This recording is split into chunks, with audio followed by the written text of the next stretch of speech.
Welcome to Indiana Sports Beat Radio, brought to you by the Hard Truth Distilling Company in Brown County, Indiana. So for the thousands in attendance and the millions watching around the world.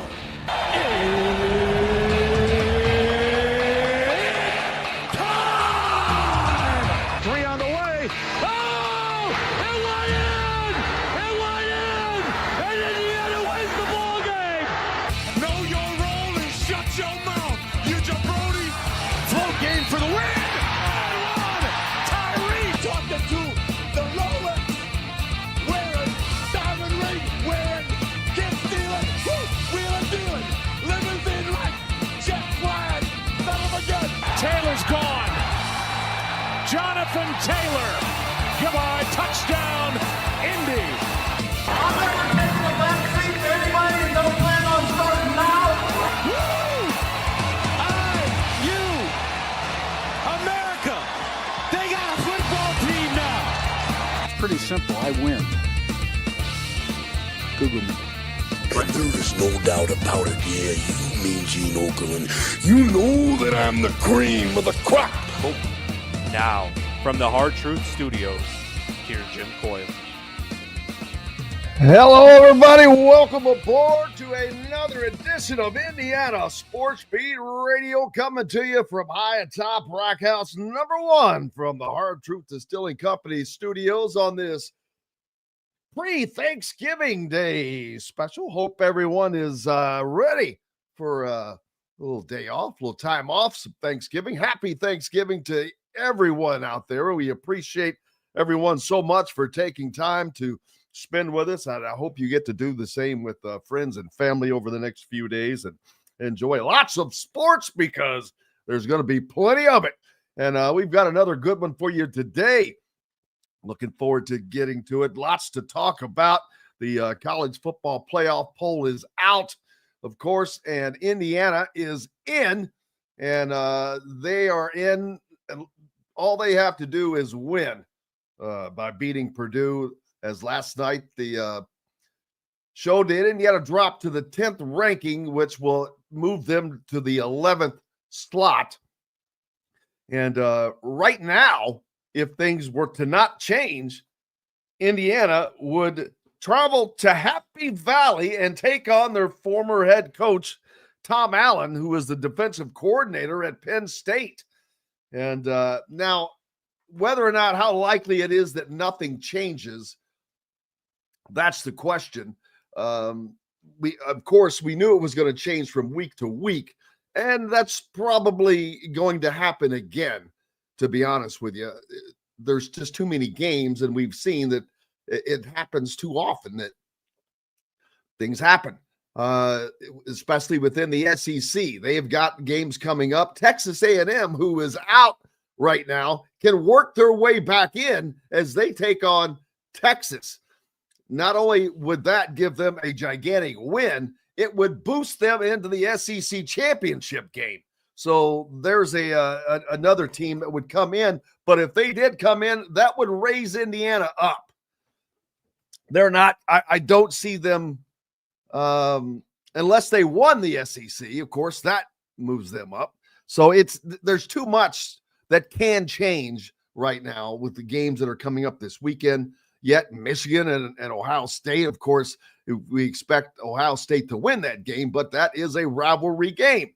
So you never know.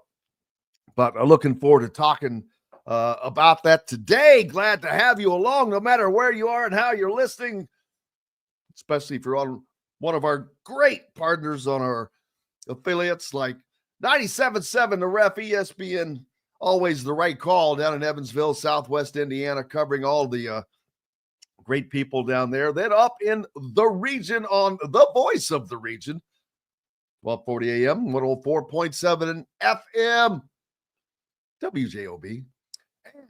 In Fort Wayne, on Fort Wayne's only sports station, 1380 The Fan. Just keep it locked here all day for great content. There's no reason to go anywhere else. And then, of course, if you can't find us on radio, then it means you can locate us on YouTube, which you have done so. And we're grateful for you to do that. And but if you're going to do that, just go ahead and hit the subscribe and like buttons and notification toggles, all that stuff while you're in there. It takes 2 seconds. But great to have you guys along. Lots of comments already on the Andy Moore Honda hotline. Happy Gator Day, Turkey. Our favorite turkey, Kevin Brockway, K-Bro, wishing us a happy T-Day. Happy T-Day to you, my brother. Hope you're doing well. Need to get you back on. I know you're busy. Florida, man, talk about a turnaround. Florida, Billy Napier, man, his job was on the line, and he's got to turn that around. But that's what's great about this season in football, man. It has been tremendous. It's the greatest season ever, and so hopefully that will continue. But man, I love it. Hail to the victors. Yeah, I don't know what a win by Michigan would do for Indiana. That would just send Penn State. That would send Penn State to the Big Ten championship game. So that would obviously change things. But there's so many things to change that could change. Well, it's not that he's a fan of Woodson. Russell's with the comment. Pat Kelsey, Louisville's coach, is a fan of Woodson. He grew up an Indiana fan. That is that was the wild thing. As a matter of fact, let's hear what exactly. If you want to hear exactly what he said, this is Pat Kelsey as Louisville takes on Indiana today, and that game is early, so some of you it's going to be happening while we're on, and so but we're going to go ahead and play. This is Pat Kelsey yesterday in the what I call the pregame media availability, but he grew up an Indiana fan. Who knew? No, I mean we've exchange pleasantries, if you will, in passing. Everybody in the recruiting world kind of knows each other because you're in gymnasiums together all the time in recruiting. Obviously, I've always known who he is because of his status in the basketball world, both as a great player and obviously as a great coach. I don't even know if I should say this, but I grew up as an Indiana fan when I was a kid. Steve Alford was my favorite player. When they won the championship in '87, I just remember rooting like crazy for Indiana. As I got a little bit older, we got season tickets to Xavier games. That's where my dad played, and I became more of a Xavier fan than an Indiana fan. But obviously, very aware of their history and their mystique and their tradition, and obviously, Coach Woodson is a big part of that, playing for one of the greatest coaches in the history of coaching, Bobby Knight. Diving into their system and their team over the last several days from a scouting standpoint, I have a great respect for what they do and how they do it. They are, they're tough to guard. They're tough to prepare for. They have a lot of weapons, and our guys have done a great job in preparation the last couple of days, and we're excited about the opportunity to play. That was it. Louisville coach Pat Kelsey talking about the fact that he grew up an Indiana fan, which is kind of wild, but later became a Xavier fan. His dad went there, played there, so completely understandable. But there was the media get together yesterday, and Trey Galloway, Mike Woodson, and Umar Ballo. Although Umar's not a big speaker. He doesn't have a lot to say. As a matter of fact, someone asked him, an Arizona writer asked Umar a question, and he didn't offer much. And Mike Woodson kind of chuckled afterwards, and even I think he almost apologized to the reporter for the short deal, not in a just because Umar doesn't say a lot. And here's this was an Arizona reporter asking about Umar Ballo and how his transition to Indiana has been. He didn't say a lot, but Mike Woodson followed it up. Sorry, Zach. No, it's he's been everything that I thought, when we were recruiting him and going through the process. We're a well-mannered young man that works, very coachable. It was a process in getting him, but once we got him in uniform, I mean, he's just been everything that I could ask for in a big man, and he's still trying to learn who I am as a coach, and I'm trying to learn, his game and what he likes, to do on the floor, on both ends of the floor, and again, only time will tell. We just got to keep pushing one another, helping each other, man, because that's what it's all about when you go in the portal and you bring players that are not used to being around you, that's trying to figure who you are as a coach. So, but it's been a good process so far having him on our team, and I can't help but think we'll continue to grow well together.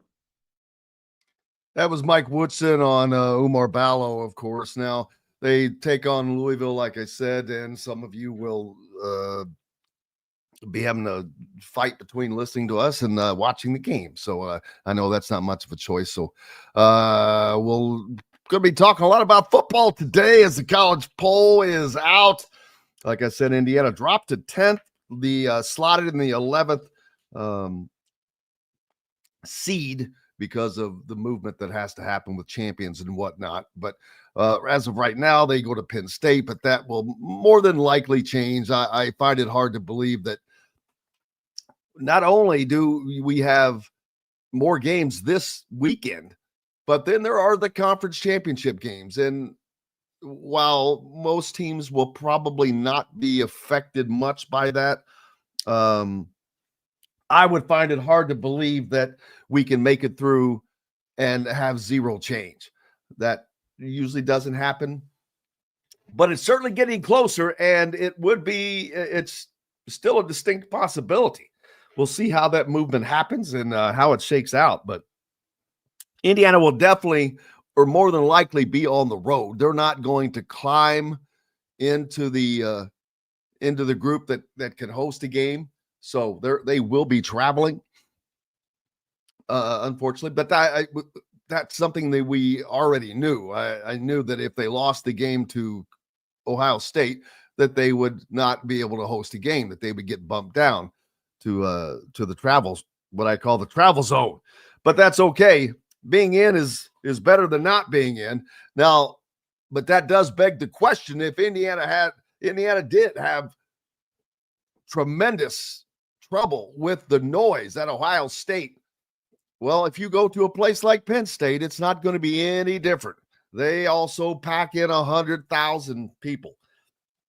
So hopefully Indiana is taking measures to deal with that, not only from a communication standpoint, but a game calling, game planning aspect, and having the ability to make the adjustments, because they didn't do that at Ohio State, and it ultimately cost them. But we saw that the committee viewed their body of work, that that game did not define them, but it was not as bad a game as a lot of people thought that it was. Like I said, the 14 points coming on special teams on the punt unit, and then the inability of the offense to move the ball continued to put the defense in rougher positions. Although Indiana's defense is the first defense all year to hold Ohio State to a season low of yards, 316, and probably should have been a lot less than that, as a matter of fact, a lot less. They gave up 50 yards on 2 plays. So they could have easily held them under 300 yards, and they still held them to their lowest output of the season. They also did something. Ohio State had been held scoreless in the red zone 1 time all year long in 10 previous games. Indiana did it twice in the first half of that game. So there's that. We've got to take a quick break. When we return, we'll be talking to our good friend Dylan Sinn from the Fort Wayne Journal-Gazette. Happy Thanksgiving. And we're back with more from the Hard Truth Distilling Company studios right after these messages. At Ben Davis Chevrolet and Ben Davis Ford in Auburn, we're your one-stop shop for all of your automotive needs. We have the area's best selection of over 300 vehicles, including new cars, trucks, vans, and SUVs. Plus a huge selection of pre-owned vehicles in stock. And if we don't have what you're looking for, we'll find it for you. We also have top-of-the-line service and parts, plus a collision repair center, and we're competitively priced on everything. For sales, service, collision, parts, and more, we do it all. Come see us today or visit us online at bendavischevrolet.com and bendavisford.com. Enjoy healthy, delicious meals at home without the hassle with the Fresh Fork. Chef-curated, ready-made meals delivered right to your doorstep. Proudly fueling IU athletes and now available to you with a menu that's always fresh and diverse, from hearty proteins to fresh salads. The Fresh Fork empowers you to make better food choices without compromising. Let the Fresh Fork help transform your lifestyle for a healthier way of living today at thefreshforkonline.com. Use promo code RADIO20 and get $20 off your first order. Country living is just a swing away. It can be hard to find the exact home that fits your family's needs, so there couldn't be a better time to build a new home with Property Shore Construction. Now building exclusively south of Bloomington within the Stonecrest Golf community. Choose from one of the gorgeous Stonecrest Signature Series house plans. We have several lots available with scenic views of the golf course. Contact Amy Rhoda with Revesco Real Estate for additional information. 812-583-0919 or go to mystonecrestliving.com. Ugly Grouper, located on beautiful Anna Maria in Florida, is the place to be, and not just because they have unforgettable meals, including locally sourced seafood. The Ugly Grouper has your favorite craft beers and cocktails, along with live music every day. The Ugly Grouper is family-friendly, able to host private parties, and has the biggest grouper you've ever seen. The Ugly Grouper is the place to be on Anna Maria Island, Florida. Tell them Indiana Sports Beat sent you. Go to theuglygrouper.com for more information. Located on 325 acres in beautiful Brown County, Indiana, Hard Truth Distilling Company is the biggest and the best craft distillery around. While Hard Truth is already known for producing internationally awarded whiskeys and spirits like Hard Truth's sour mash bourbons, sweet mash, and hard road ryes, as well as their cinnamon vodka and the always popular toasted coconut rum. Hard Truth Distillery offers so much more. With a full-service restaurant, ATV, and distillery tours, as well as live music, you can spend an entire day at Hard Truth Distillery while making your entire family or group happy. And that's the Hard Truth.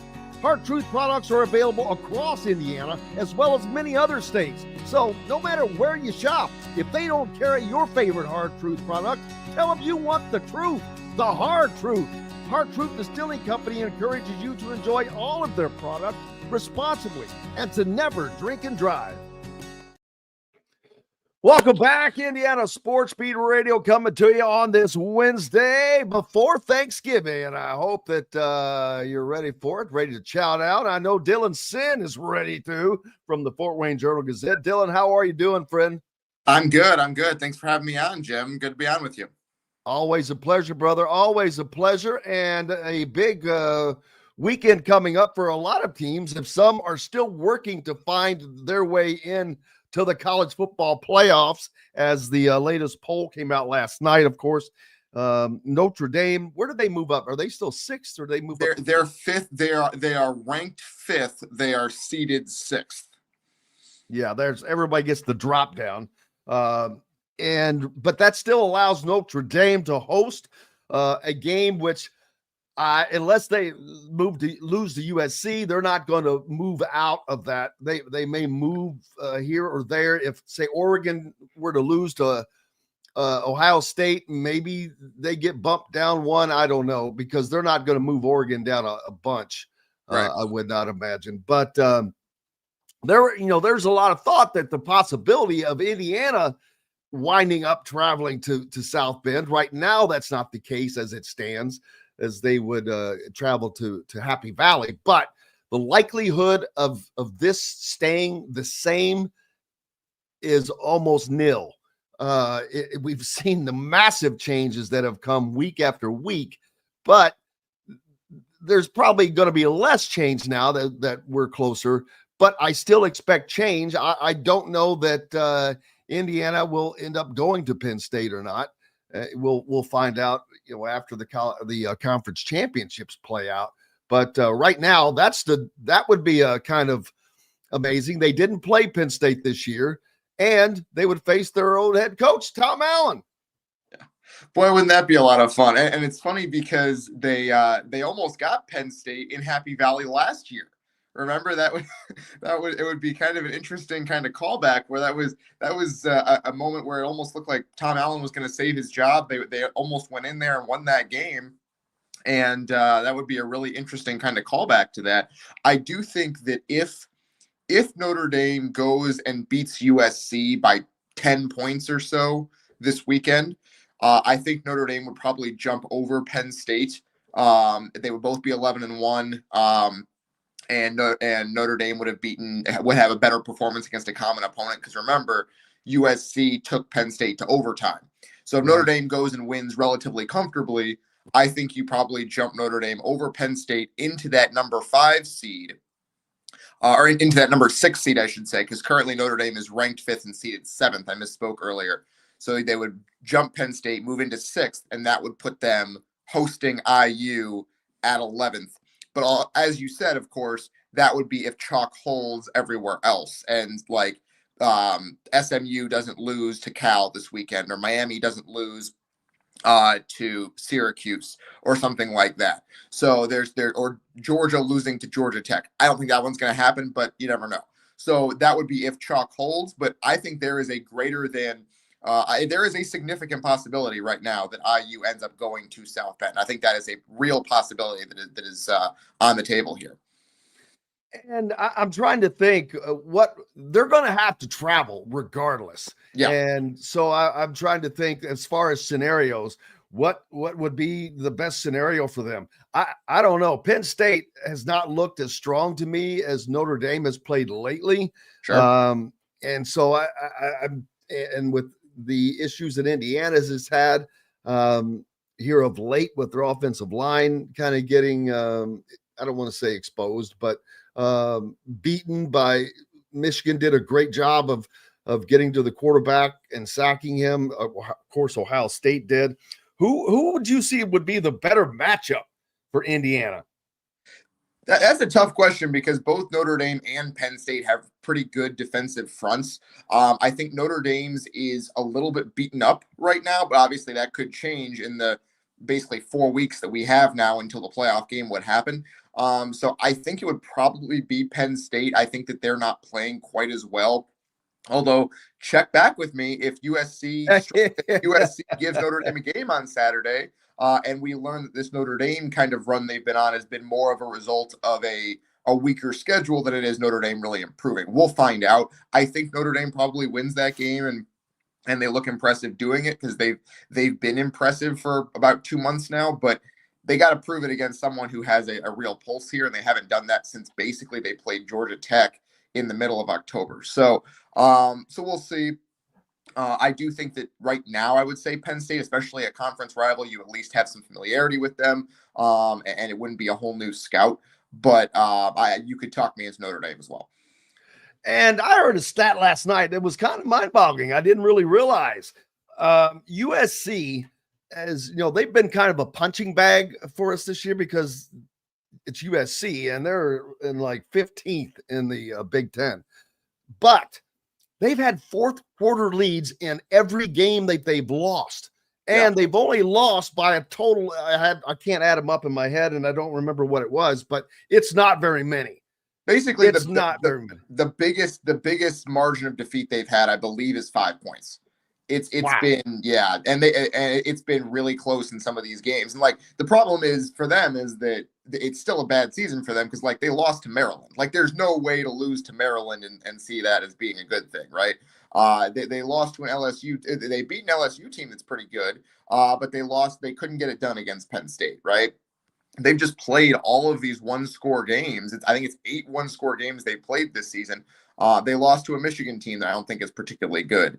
And so it's been a rough season for them, but they could really save them. So they could have some really good momentum going into the offseason if they go out and beat Notre Dame to finish the season, ruin Notre Dame's playoff chances, and that would be a third straight win to finish the season.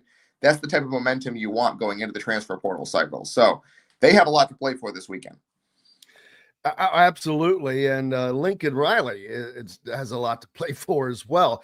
They made a quarterback change, which was kind of surprising for him to do that, but it looks like it has worked. They got the win over UCLA, but it wasn't like it was convincing. They won 19-13 in that battle of defensive stalwart battle. They did the same thing against Nebraska. It was 28-20 2 weeks ago against Nebraska. That both of those games came down to the wire. That seems to be the only type of game the USC plays, is games that come right down to the wire, which is why I think if Notre Dame goes and wins 24-14 or something like that, I think that's actually relatively impressive from Notre Dame. So I would think that would kind of be a boost for them if they're going to jump over Penn State. I think that if you go win there by 2 possessions, something no one has done this year, and you add that to the dominant wins you had over some lesser teams, I think that is a pretty good resume going in. They probably finish seeded 6th and get that 11 seed, whether that ends up being Indiana or SMU or maybe even Clemson. Notre Dame is probably going to host in the first round if they beat USC. And how do you see the rest of this breaking out? Right now, the good thing is, Ohio State is the betting favorite to win the national championship, but there is no team that is head and tails above everybody else. It is great because it is the unknown. It really is. I do think that this is the first year in a while. I guess last year was a little bit like this too. And that gave us some great semifinals and a good final as well. I do think there's no team that is as dominant as like a 2022 Georgia or a 2012 Alabama, something like that, right? There's no team that is just going to go out and kill everybody. And so I do think that there's going to be some really good matchups here in this playoff. I would pick Ohio State right now. I think they're better than Oregon on a neutral field, and I think they'll win the rematch in the Big Ten championship game. I just think their defense is so good, and their offense can really turn it on when they need to. So give me the Buckeyes if I'm choosing. I do think that the 2 best teams in the country are in the Big Ten. I think that Ohio State and Oregon are the 2 best teams in the country. I don't think those SEC teams quite measure up because they're so volatile. Because like every week you don't really know what you're getting, right? Like they obviously have a ton of talent. Tennessee, Georgia, Texas are all incredibly talented teams, and they could, if they bring their A game, beat just about anybody. But they don't bring their A game nearly as often as you would like. Texas had 1 game against a really high level opponent this year, and they struggled mightily, and they lost that game to Georgia. Georgia several times this year, they've lost twice, but in addition to that, have played very poorly against lesser opponents. I mean, they beat Kentucky 13-12.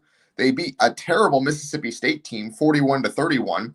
They were even down against UMass late in the middle of the second quarter last week. So it's not a consistently excellent team, and same with Tennessee. So I do think the 2 best teams are in the Big Ten, and there's a possibility that they play each other in a semifinal game, 1 versus 5, whoever that ends up being for a third matchup this year. Yeah, and Texas is just the most overrated team in the top 10 without question to me. They haven't. Everyone talks about Indiana's schedule. I'm like, well, who is Texas? What has Texas done? Yeah. For someone who lives in the SEC, they have been able to float through without having to go over the major hurdles. And at Texas A&M, they have to play a Texas A&M team who is playing for their lives this weekend. And it's a rivalry game. So I don't know where that game's being played. Do they play that at the Cotton Bowl? College Station. It's in College Station. Yeah. Oh, so renewal they play of the rivalry. All right. Yeah, they haven't played in 12 years. Renewal of the rivalry. Wow. Station. It's going to be crazy. Like, I will be impressed if Texas wins that game. Texas goes and wins there. You can't say anymore, hey, they haven't beaten anybody, because that would be a really big win for them. I do think that Indiana has to be rooting for Texas in that game, though, because Indiana right now is the last at-large team in the field.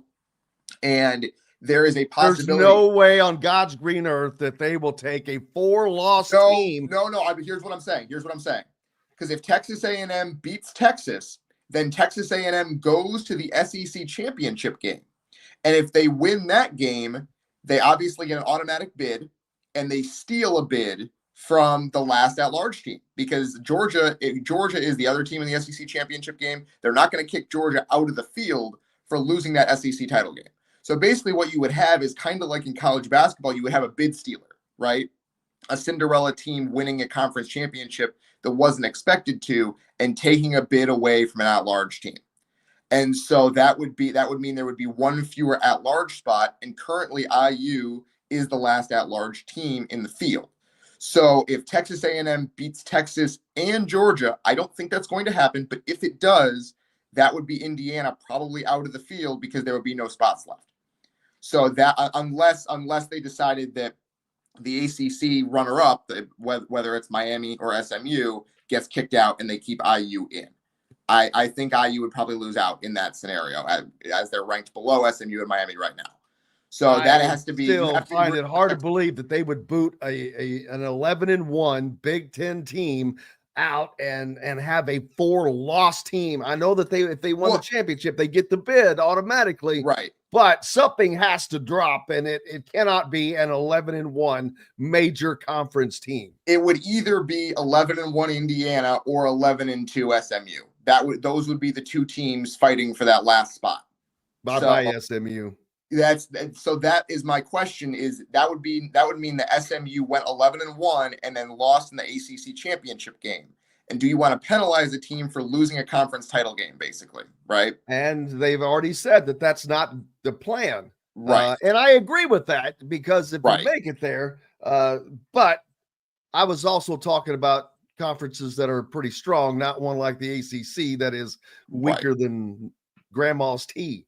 So that's what I'm wondering. And that's what I was kind of concerned about for Indiana last night, was I thought Indiana had a case to be ahead of SMU or Miami, and they were not.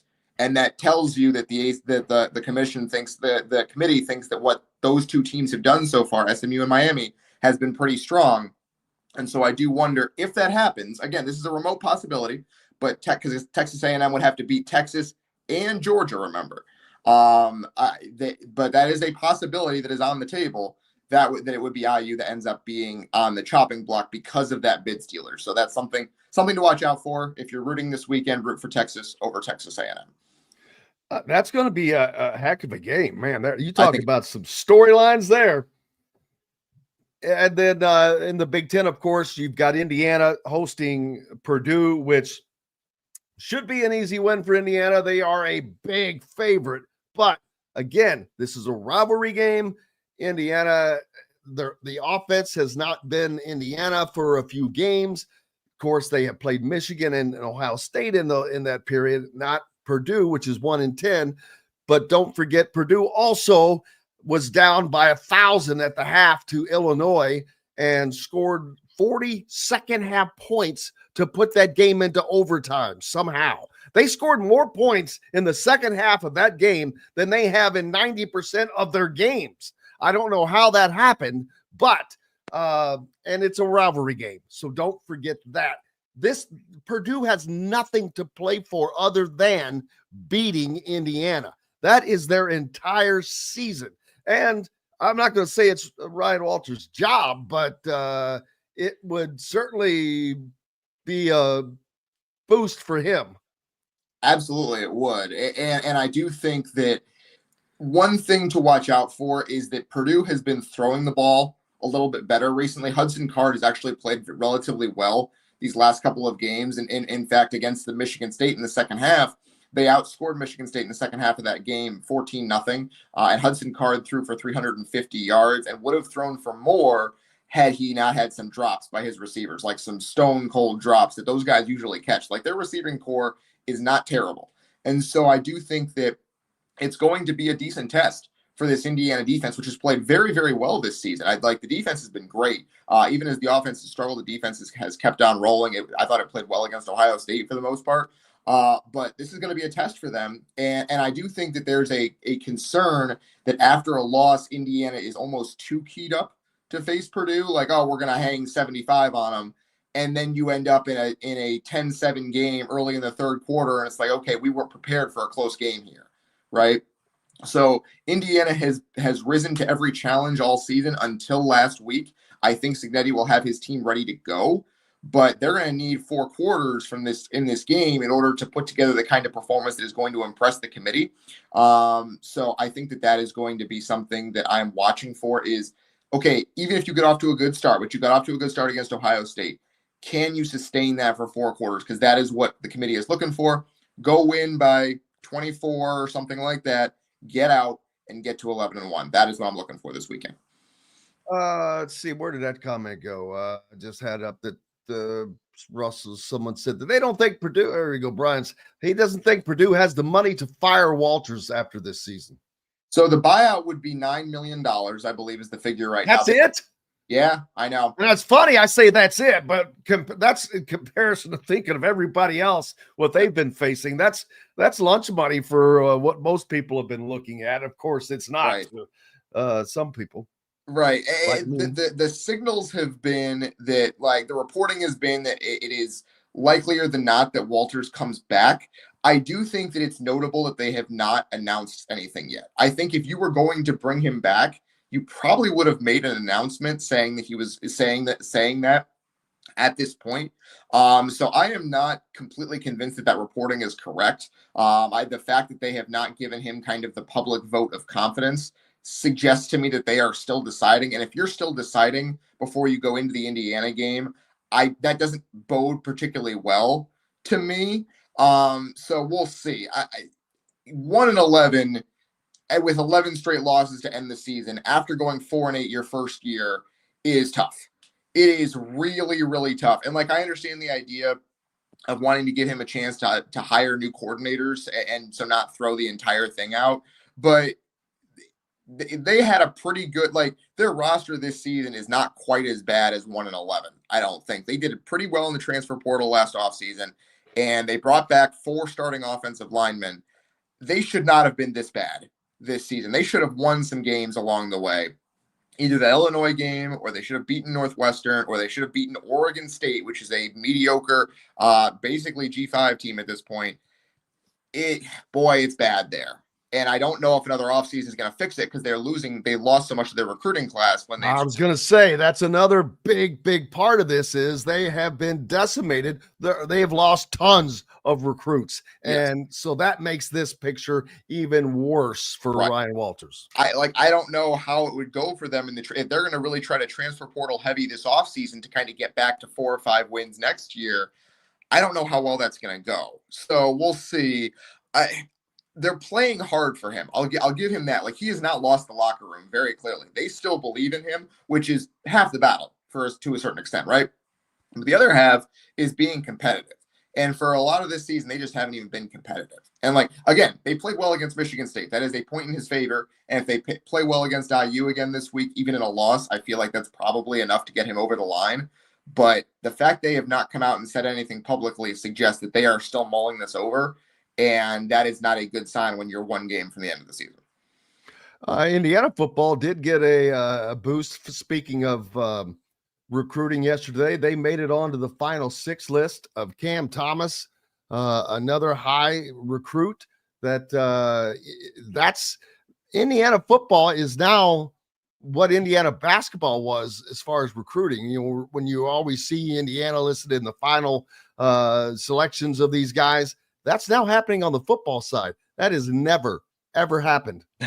No, and it is another example of the fact that they are investing in football, right? Like that, and the biggest thing for this season is, can you turn this one-of-a-kind season, this season that is unlike any other in IU history, and turn it into something durable? Right? Can you capitalize on this? I think an example I look at is Michigan, right? Michigan had a fantastic season last year, the best season they've had in decades, and they were not able to capitalize on it at all. They didn't do anything with the national championship mystique that they had, right? So I think Indiana, you have to be able to capitalize on this. You have to be able to go out there this offseason and say, hey, look, we went 11-1 or whatever it is, and go out there and say, hey, you are the missing piece to getting us from being in the quarterfinals to being in the semifinals to being up there right at the end, right? Like we want to take this thing to the next level. Let's see what we can do. And you're the missing piece of that. Go out there this offseason and be able to say that. I think Signetti's staff will take advantage of that, but got to beat Purdue first, got to get to 11-1. Don't want to end the season with 2 straight losses. That would be devastating for the kind of momentum that I'm talking about. There's some other things I want to get to real quick, but I've got to take a quick break. Fort Wayne Lures in the state finals this weekend, state championships. That's right. As 6 new titleists will be crowned, but we'll talk about that on the other side. Coming to you from the Hard Truth Distilling Company studios on this day before Thanksgiving on this Wednesday. Dylan Sinn from the Fort Wayne Journal-Gazette with me, back for a little more right after this. Located on 325 acres in beautiful Brown County, Indiana, Hard Truth Distilling Company is the biggest and the best craft distillery around. While Hard Truth is already known for producing internationally awarded whiskeys and spirits like Hard Truth's sour mash bourbons, sweet mash, and hard road ryes, as well as their cinnamon vodka and the always popular toasted coconut rum. Hard Truth Distillery offers so much more. With a full-service restaurant, ATV, and distillery tours, as well as live music, you can spend an entire day at Hard Truth Distillery while making your entire family or group happy. And that's the Hard Truth. Hard Truth products are available across Indiana, as well as many other states. So no matter where you shop, if they don't carry your favorite Hard Truth product, tell them you want the truth, the Hard Truth. Hard Truth Distilling Company encourages you to enjoy all of their products responsibly and to never drink and drive. When it comes to apparel and promotions, Freethink has you covered, literally, whether it's 24 or 200 shirts for sports leagues, businesses, or groups. Freethink Apparel and Promotions can also create your very own merchandising store. Freethink Apparel and Promotions did it for Indiana Sports Beat Radio, and they can do it for you. Whether it's screen printing, embroidery, digital printing, promotional products, vehicle wraps, or anything else under the promotional line. See what Freethink Apparel and Promotions can do for you at freethinkapparel.com.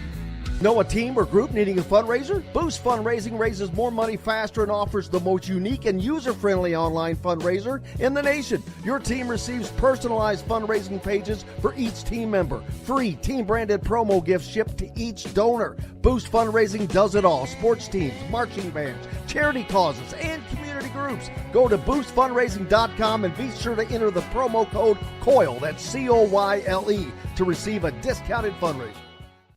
If you're looking for a home in the Indianapolis area, you need Cheryl Sizemore from RE/MAX Advanced Realty. Cheryl Sizemore has over 2 decades of experience, and that could be the difference in getting the home you want in today's tough housing market. Reach out to Cheryl Sizemore from RE/MAX Realty at Cheryl@IndyHomePros.com or 317-701-0838. 317-701-0838. Let Cheryl Sizemore help you find the home you want today. At Ben Davis Chevrolet and Ben Davis Ford in Auburn, we're your one-stop shop for all of your automotive needs. We have the area's best selection of over 300 vehicles, including new cars, trucks, vans, and SUVs. Plus a huge selection of pre-owned vehicles in stock. And if we don't have what you're looking for, we'll find it for you. We also have top-of-the-line service and parts, plus a collision repair center, and we're competitively priced on everything. For sales, service, collision, parts, and more, we do it all. Come see us today or visit us online at BenDavisChevrolet.com and BenDavisFord.com. Welcome back to Indiana Sports Beat Radio here on this Wednesday, the day before Thanksgiving, coming to you from high atop Rack House 1 at the Hard Truth Distilling Company studios. Dylan Sinn from the Fort Wayne Journal-Gazette with us. And high school football titles getting decided this weekend in Indianapolis. And Fort Wayne Lures is one of those teams in the hunt. Yeah, absolutely. Fort Wayne, the Northeast Indiana area actually has 4 teams. Our coverage area actually has 4 teams in the championships this week. That is the most we've ever had. We have Adams Central in 2A. We have Lures in 3A. We have East Noble in 4A. And we have Warsaw in 5A. So we are all over the place. Lures is the only team from Fort Wayne proper. They are going for their 2nd straight state championship in 2 different divisions, which should be a really impressive feat for them. They won the 2A title last year. And then this year they lost 3 in a row to end the regular season. And then they've rolled through the playoffs. They beat Garrett in the semi-state at 28-14 after falling behind 14-0 at halftime. So scored 28 consecutive points and won that game in really impressive fashion. They have never, they've won a ton of state championships as a program. They're one of the best small school programs in the country, or in the state, I should say. But they've never won a 3A title. They've been in 3A before. They've never won a 3A state title. So this is a huge opportunity for them. And it's going to be a fantastic game with Heritage Hills. I'm looking forward to it. Oh, it should be. There's several games. It should be. Yeah, Heritage Hills is rolled, man. That should be a showdown. The Fighting Trent Sisley's. See how that goes. Trent Sisley's been playing well. Had 28 points, by the way, in another Montverde win last night. 10 for 13 shooting. 10 for 13 shooting. He is. People wondered why. I'm telling you, this is helping him immensely. This is helping him develop his game. When you can score 28 points against the competition and with the competition that he is playing with and against, that is doing something. And I ran a clip the other day yesterday that Kevin Boyle from the game before talked about Trent, and his role on this team is kind of not what I expected, but he's having to play the 5 some because they lost Cooper Flagg and Derek Queen to Maryland and Duke. And so, but that is helping. He is shooting from the outside. He is playing on the inside, which he's done that before, but he's getting to play more outside, and it's opened up a little bit more for him. But there's no doubt that this is helping him continue to develop, and that is all he has been searching for, and it's all he's been doing. Yeah, absolutely. Every time I see him play, I think he's one of the more versatile, college-ready players in this recruiting class. I think he's really, really good. And I know some people think that he has a lower ceiling because he's not the kind of 5-star recruit that Indiana has been getting in recent years. But that dude is really, really good. And I think he's going to help Indiana right away next season. And there's going to be opportunities for him to play because you're losing so much talent from this IU team at the end of the season. So I wouldn't be surprised to see him at the 4 almost right away next season for IU. He is that type of player. I agree with you. His game just continues to improve, and he's already good. He's just getting better, and he's developing his entire all-around game. And man, that is going to be huge for Indiana, because a player like that is going to be there for a couple of years. It's just immeasurable. And you also look around at some of the guys they missed out on. Not Liam McNeely. He's doing well for UConn, except for the fact that UConn has now lost back-to-back games early in this season. How crazy is that? Yeah, crazier is that they lost to Colorado yesterday. Colorado led by former NAIA superstar Elijah Malone from up here at Grace, who he led to the cusp of a national championship last season. NAIA National Player of the Year from Prairie Heights, and he is out there leading Colorado in his final season of eligibility over UConn. I think he had 16 points on 6 for 10 shooting. Terrific performance from him. And yeah, UConn lost 2 in a row. The vibes there just seem really bad right now. I know part of it is just Hurley himself being kind of a maniac on the sidelines, but they just seem like they are not cohering yet. Man, they are not in sync. No, they're not. And they were not in sync in the middle of the season 2 years ago also, and then they figured it out, won the national championship. So that could happen. They're very, very talented, but they have some questions here about how they're going to play things out. And I do think that they are not the finished product that I think a lot of people thought they would be. And they shouldn't have been, because they lost so much talent, losing Tristan Newton, losing Stephon Castle, losing Donovan Klingon. That's a huge, huge part of your production and a huge part of a really, really good team. They were always going to stumble a little bit out of the gate. It's just a question of, can you figure it out as the season goes on? We'll certainly be looking forward to that. What else are you looking forward to over this Thanksgiving sports spectacular weekend? It's just like a cornucopia of sports over the next several days. Indiana men's soccer Their season continues. I mentioned that they're now in still in the Sweet 16. 16, yeah. For the 14th consecutive time. Yeah, they are rolling 14 consecutive times. Their numbers are staggering, and we say that every year because every year it continues. And there is not a collegiate program that I'm aware of, I'm sure that there are, but I'm trying to think of another major college sports program that has been as consistent as Indiana men's soccer has been for as long as they have been. It is staggering, people. 3 different coaches. It just doesn't stop. College football college athletics have changed immensely, but guess what hasn't changed? Indiana men's soccer. They win. They're still winning. It doesn't matter. NIL doesn't matter. Transfer portal doesn't matter. They're still winning.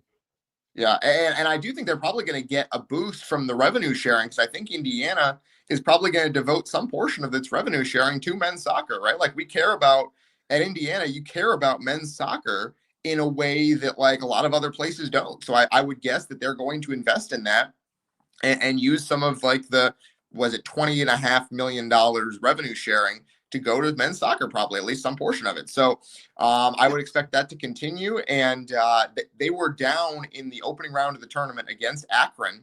They went down 1-0 and they came back, tied the game, and won it in overtime. That is a championship level victory for a team that is used to winning, that knows how to win. And they went out there and did it in a game they didn't play particularly well. So really good start to the tournament for them. And we'll see what happens going forward.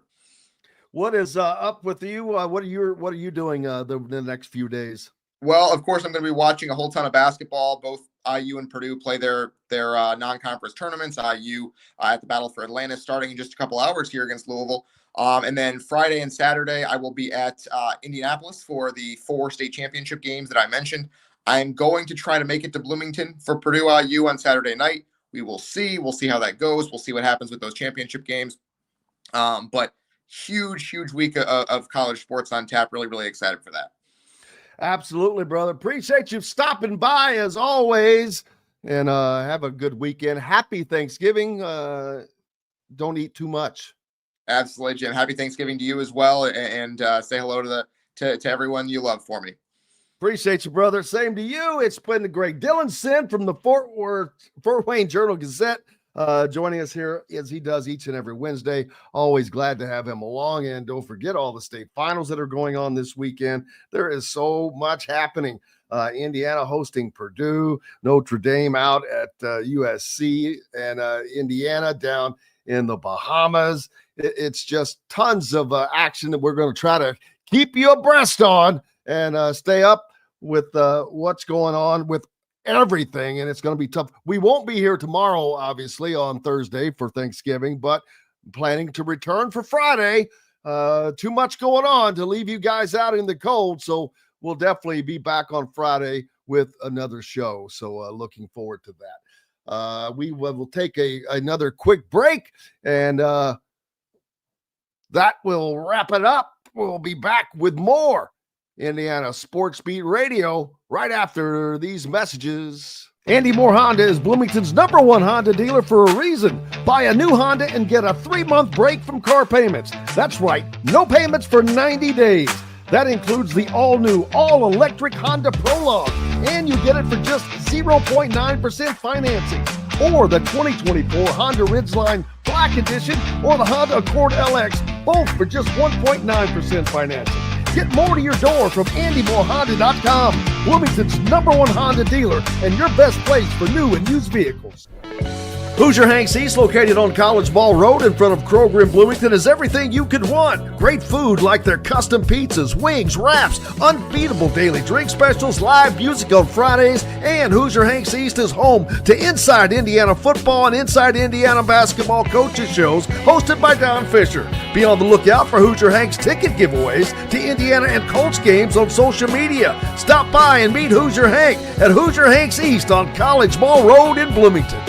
Hungry for something a little different? Well, head to the Rusty Gator Fork and Ale in Bedford, where oceanic flavors meet southern charm with a Cajun flair, like their loaded voodoo fries, gator bites, or jambalaya, and so much more. The Rusty Gator also has live music each Friday and Saturday night with some of the best local and regional artists around.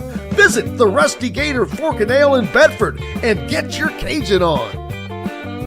If you're looking for a home in the Indianapolis area, you need Cheryl Sizemore from RE/MAX Advanced Realty. Cheryl Sizemore has over 2 decades of experience, and that could be the difference in getting the home you want in today's tough housing market. Reach out to Cheryl Sizemore from RE/MAX Realty at Cheryl@IndyHomePros.com or 317-701-0838. 317-701-0838. Let Cheryl Sizemore help you find the home you want today.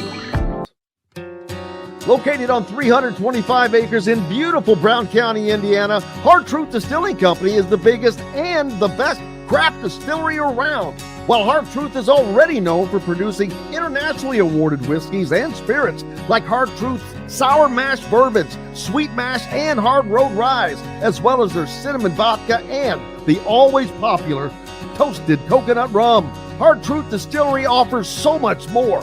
With a full-service restaurant, ATV, and distillery tours, as well as live music, you can spend an entire day at Hard Truth Distillery while making your entire family or group happy. And that's the Hard Truth. Hard Truth products are available across Indiana as well as many other states. So no matter where you shop, if they don't carry your favorite Hard Truth product, tell them you want the truth, the Hard Truth.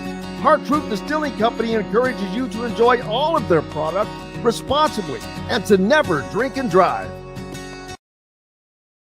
Welcome back, Indiana Sports Beat Radio, coming to you here on this Wednesday before Thanksgiving. I hope everyone is doing well and ready for the holidays. While I'm thinking about it, don't forget to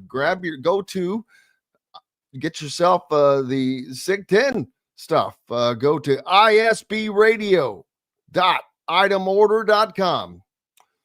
Again, that's easy. It's isbradio.itemorder.com. All kinds of stuff there, but the SIG 10 stuff is that's there is pretty cool. I know you, for those of you listening on radio, you can't see it. We've got a picture up on the YouTube deal, but all proceeds from the SIG 10 stuff is going to the local Boys and Girls Club. So looking forward to doing that. Hopefully we can have a nice little nest egg built up for Christmas when Christmas rolls around to deliver that. But all kinds of things there with different colors and whatnot. And there's other stuff there as well. But just wanted to make sure I point that out. It's a great design. Jamie Hoy did a wonderful design with that, and we put it to work. So very, very happy about that. And like I said, just go to isbmedia.itemorder.com. ISB Radio. I said the wrong thing. isbradio.itemorder.com. I hope everyone's doing well, having a great Thanksgiving plans. Who's doing the cooking and who's doing the eating? Who's the turkey? Who's our biggest turkeys coming up right now? Who are the turkeys of sports at the moment that you believe that deserves the Turkey of the Year award? There's a good segment that we could jump into and create on the fly. Sports turkeys of the year. Trying to think off the top of my head. I can't come up with any, but I'm sure there are many.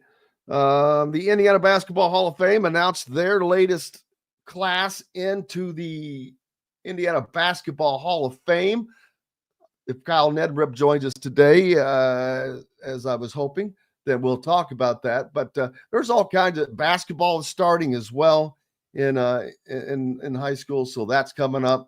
But this weekend is the state finals in football. That is just big. You've got 6 new state champions that are going to be determined, 12 teams that are going for it, and we'll see who comes out on top. We'll talk about all of that next week when Greg Rakestraw joins us, and again with Kyle joins us after the fact to put those games into perspective. But man, there's just all kinds of communities that are getting to be represented. And you look at, like we mentioned, Fort Wayne, Bishop Lures, and Heritage Hills. Man, you talk about North and South. There's Fort Wayne and Santa Claus down in deep Southern Indiana. So that is a true representation. I love when you don't have all of the indie schools, when you get away from all the indie schools and you get more of the statewide schools. And that's why a big reason why the class system exists. And so I know a lot of people aren't a fan of it in basketball, but it got to the point to where it was necessary, even in Indiana. And as much as tradition is great, sometimes you gotta break away from that. But let's see, hitting up the Andy Moore Honda hotline. No turkeys. Justin's cooking a feast for the fam, traditional turkey. Yeah, that's another thing. Do you have to stick with turkey, or what are some of the other acceptable? I know ham. A lot of people do ham. A lot of people like to mix it up. I don't care as long as you have mashed potatoes, corn, green beans, so I can mix all of that together. I love that, and I just mix it all together. Man, yeah, that Brian, we have the meats. What are you, Arby's? Does that mean you're going to Arby's? Prime rib, baby. Look out. Mike goes with turkey and ham, both on TD. Good selection. See, giving offers them. I like the selections. Kyle Neddenriep will be with us here in just a little bit. Kentucky basketball is classed. Actually, they have a single A, I believe, in addition to the rest. But Kentucky is not Indiana. Kentucky just doesn't have the dominant teams that Indiana has year in and year out. Kentucky does not produce the talent that Indiana does year in and year out. So that's there are probably other places that aren't classed, but they don't need to be. But it became a necessity, in my opinion, in Indiana, because there are certain schools that are just not going to beat. I mean, there are no more Milans. That just isn't going to happen again. I cannot think of a single A team in how long since the class system that would have beaten the 4A team. Roswell, hope you're doing well as well. Lake Cumberland down there on then deep in Kentucky. Happy Thanksgiving to you, sir. David is bringing his turkey. Should be nice and juicy, as well as very tasty. Well, that's always good. Oyster dressing. Brian's grandfather always made that. That sounds delicious. Man, you guys are making me hungry here already on this Wednesday. I don't even want to wait. Robert, going to be with friends this Thanksgiving. They're having a wild turkey. Woo! Now, is that liquid or is that edible? There is a liquid wild turkey. If you know what I mean. So also Mike, also with the standard dressing as well. Speaking of turkeys, no, just kidding. Kyle Neddenriep from the Indy Star joining us. And Kyle, a happy Thanksgiving, first of all, brother, to you and your family. Thank you, sir. You too, Jim. Big weekend for you. Not that any weekend is not. This is bigger than probably most, with 6 state championship games taking place. I know you probably are not covering all 6 of those by yourself. That would be pretty damn tough. But there's a lot of good games. I don't know. It seems like there's just a ton of good games on the line this year. It should be great. I mean, it should be very good crowds. You never know how the games will go, but I think the crowds will be will be outstanding because of the teams who got there. With you look at like Warsaw, never having been there. You look at Linton Stockton, I'm sure will bring a ton of people. Adam Central, teams like that I think will be, Brownsburg and Westfield. I mean, Brownsburg hasn't been there in almost 40 years. Westfield hasn't won one in 6A. So, I think that 6A game will be packed as well. But yeah, really looking forward to the weekend and all those games and what I think will be a really good atmosphere. Yeah, it should be fun. We've talked about a lot of different communities getting represented this season. And like I mentioned, the 3A game with Fort Wayne Lures and Heritage Hills, man, that's a representation of the North and the South, which is what it's supposed to be about. You've got a lot of communities represented here this weekend. Yeah, Heritage Hills is another one that'll bring a ton, and you have a chance to win it for the first time since 2000. They've been there a few times. I was talking to Coach Wilkerson Monday, and he said after last year they lost to Chittard, and some of the kids were saying, "Hey, we'll be back, next year, Coach. Don't worry." And he's like, "Well, thinking in his head like it's hard to get here." So and they've had a very tough road. They had to beat Gibson Southern. Good Vincennes team, and then they had to beat number 1 Evansville Memorial, all in the sectional. So, they've traveled a difficult route. Their regional and semi-state has not been as tough, and they've taken care of business. So, but yeah, Heritage Hill is going to be that'll be a fun game for them to play. And I believe that's what Saturday. So, Jet Goldsberry, their outstanding receiver or quarterback who good runner, good passer. So they'll try to win their first one in 24 years. Man, so what are your expected winners this weekend? Is that too hard to say in some of these games? It is, but I'll tell you anyway, I guess. I picked Adams Central in the one in the 2A game, but I think Linton might be that was sort of a choice because Adams Central's been there the last 3 years in 1A and is now playing 2A, and maybe this is their chance to get over the hump. I do think Linton might be the overall team this year, but we'll see. Adams Central's I've been impressed how they've hung in there with Lutheran the last 3 years, and 2 of those 3 years they were right in there at the end of the game. The middle year they got beat, I think, by 17, but the last 2 years were very close. Linton's very good, though. The more I research that, I think Linton may win that game. But then I've got New Pal over East Noble in 4A. I did pick Westfield by a point over Brownsburg. I think that'll be a really good game in 6A. And then 1A, I took North Judson over Providence. Again, those games are hard to, those teams are hard to compare. You just don't have a lot of comparison to.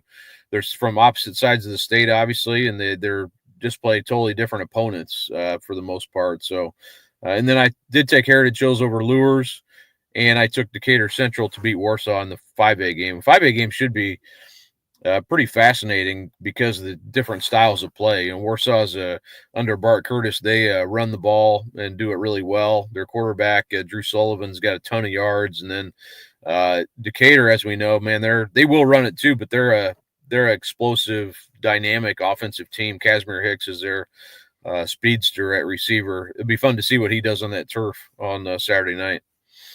Absolutely. And then, of course, the 6A game, that should be a showdown.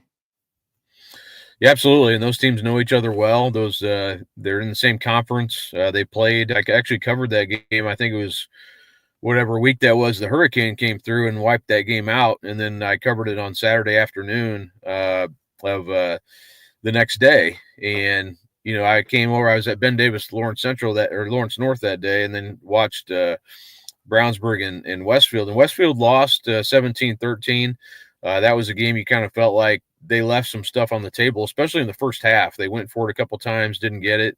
Brownsburg's good at that. They sort of they don't make a lot of mistakes defensively, and they sort of make you keep driving, and then eventually they'll stop you. That's sort of been their MO.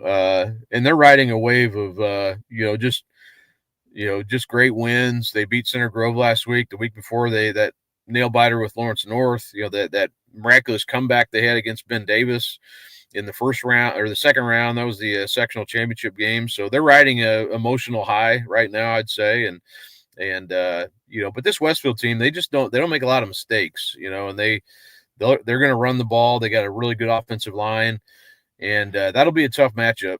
That's I can't imagine either team blowing the other one out. I think it'll be a close game, no matter who wins. And I basically said you flip a coin. I don't have a real strong sense on who's going to win that game.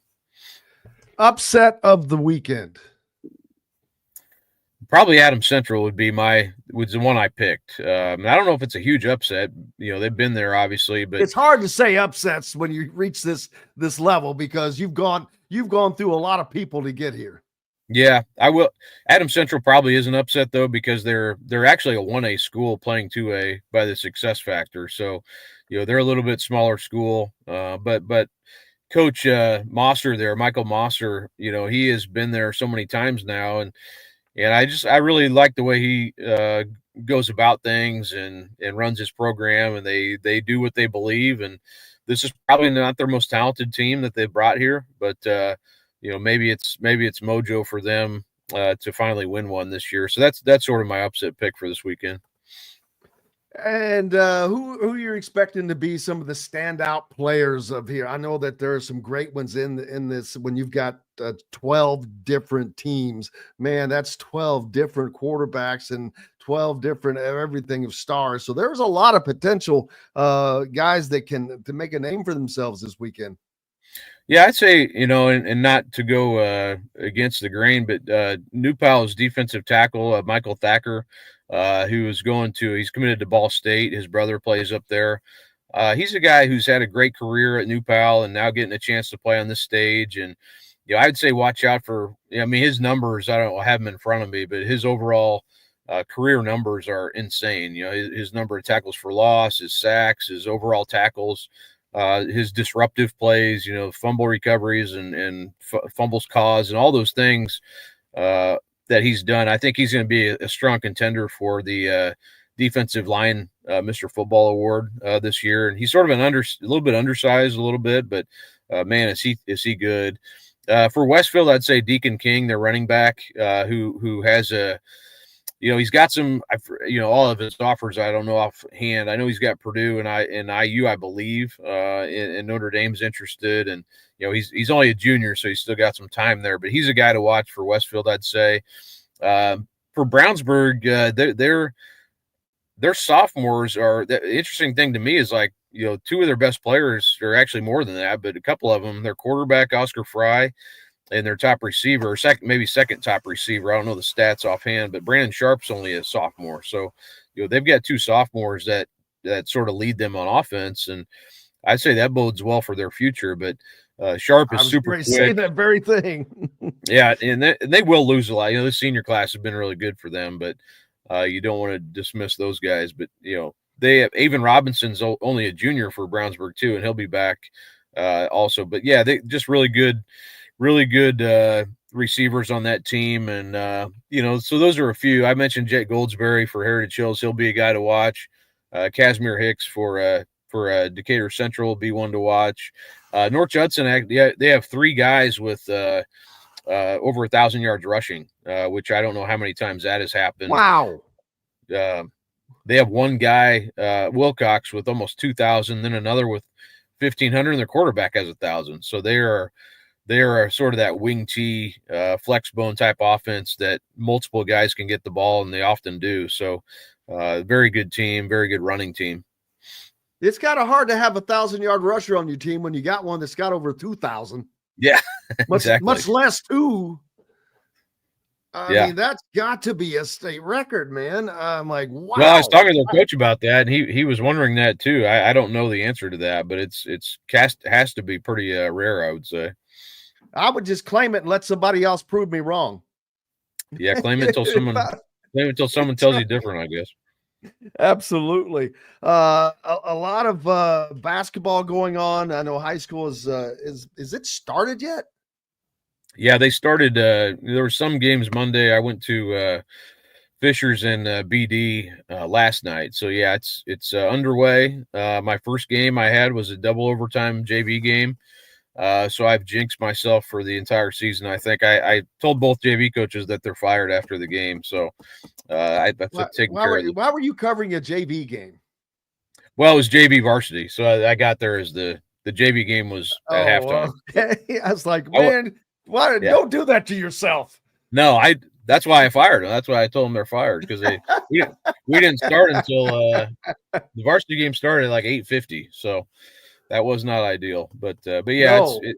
Fishers looks like a juggernaut. So and Ben Davis, I was writing a little bit more about that this morning. They're without Mark Zachary, who's will probably be out for a little while with a thumb situation. And so, yeah, that's not having him out there obviously changes a lot of things.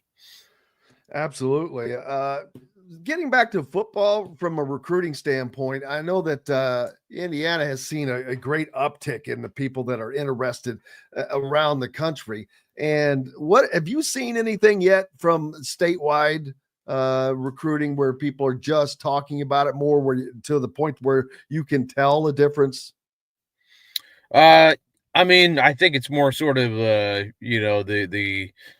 what do you want to say, maybe the respect factor, and that's again sort of anecdotal. You don't know until the results start coming in. But I think but it's just weird, because the portal has just changed it so much. It's not as easy to kind of distinguish that as it used to be, because you kind of have to wait for the portal to happen, and then things start moving on the high school front. So I think it's more of a little bit slower moving on the high school front. But obviously the IU name carries so much weight, and I think by them just being where they are this entire season, the respect factor has just gone up, entirely. And it's funny, you go back to the start of the year, and I would have, I felt like Purdue was doing a really good job of recruiting and getting their foot in the door with a lot of these guys in state. And actually, a guy you talked about, Deacon King from Westfield, he really talked up Purdue, like, hey man, they're recruiting me so hard. I've been up there so many times, and I love their staff. And that was, I think, week 2 or 3 of the football season, and maybe nothing's changed on that front. I haven't talked to him about that since then, but it is interesting to me. They were recruiting so well, but then you have a season that's so polar opposite, and that perception probably changes some. But also IU builds their program a little bit different, or they have up to this point with the portal guys. So, it's like I said, it's a little harder to tell now on the high school recruiting because of that factor. Sir, have a happy Thanksgiving, and don't work too hard over the state finals weekend. I know it's going to be a busy one for you. Will do. I appreciate it, Jim. Have a happy Thanksgiving. Thank you, sir. Kyle Neddenriep from the Indy Star. Make sure you give him a follow, be a subscriber, keep local papers alive. We've got more coming up, most importantly, with the captain to finish off the day. Rick Bozich from WDRB.com joins us next, right after this break. Located on 325 acres in beautiful Brown County, Indiana, Hard Truth Distilling Company is the biggest and the best craft distillery around. While Hard Truth is already known for producing internationally awarded whiskeys and spirits like Hard Truth's sour mash bourbons, sweet mash, and hard road ryes, as well as their cinnamon vodka and the always popular toasted coconut rum, Hard Truth Distillery offers so much more. With a full-service restaurant, ATV, and distillery tours, as well as live music, you can spend an entire day at Hard Truth Distillery while making your entire family or group happy. And that's the Hard Truth. Hard Truth products are available across Indiana, as well as many other states. So no matter where you shop, if they don't carry your favorite Hard Truth product, tell them you want the truth, the Hard Truth. Hard Truth Distilling Company encourages you to enjoy all of their products responsibly and to never drink and drive. Country living is just a swing away. It can be hard to find the exact home that fits your family's needs, so there couldn't be a better time to build a new home with Property Shore Construction. Now building exclusively south of Bloomington within the Stonecrest Golf community. Choose from one of the gorgeous Stonecrest Signature Series house plans. We have several lots available with scenic views of the golf course. Contact Amy Rhoda with Revesco Real Estate for additional information. 812-583-0919 or go to mystonecrestliving.com. Hoosier Hanks East, located on College Ball Road in front of Kroger in Bloomington, is everything you could want. Great food like their custom pizzas, wings, wraps, unbeatable daily drink specials, live music on Fridays, and Hoosier Hanks East is home to Inside Indiana Football and Inside Indiana Basketball coaches shows hosted by Don Fisher. Be on the lookout for Hoosier Hanks ticket giveaways to Indiana and Colts games on social media. Stop by and meet Hoosier Hank at Hoosier Hanks East on College Ball Road in Bloomington. Whether it's a night out with the family, after work with colleagues, or catching the game with friends, Bubba's 33 is the place for you. Bubba's 33 offers a mouthwatering menu of selections that are all made from scratch every day.